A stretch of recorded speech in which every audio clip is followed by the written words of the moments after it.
Почитувани присутни, граѓаните на Охрид и граѓаните на целата наша држава повеќе не сакаат несигурност, нестабилност и неизвестност.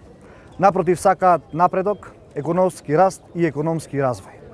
Токму затоа, на 21 април, токму тука во Охрид, концептот Заедно напред ќе извојува голема победа и на претседателските и на локалните избори.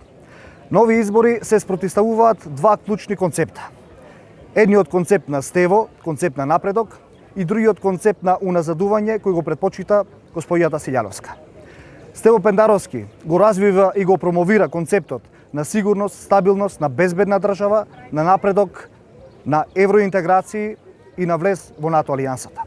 Од друга страна, господјата Силјановски ВМРО ДПМН предпочитаат и предлагаат концепт на уназадување, концепт на враќање кон минатото, кон поделбите и кон изолацијата.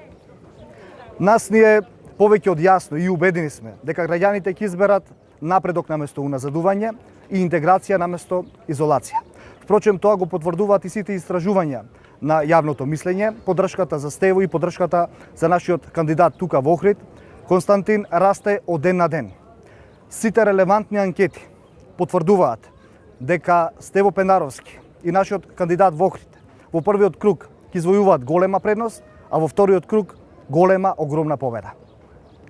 Почитувани присутни, почитувани охриѓани, Охрид е веќе определен. Ќе гласа за Стево Пендаровски за претседател на нашата држава и ќе гласа за Константин Ѓорѓиевски за градоначалник на нашиот Охрид.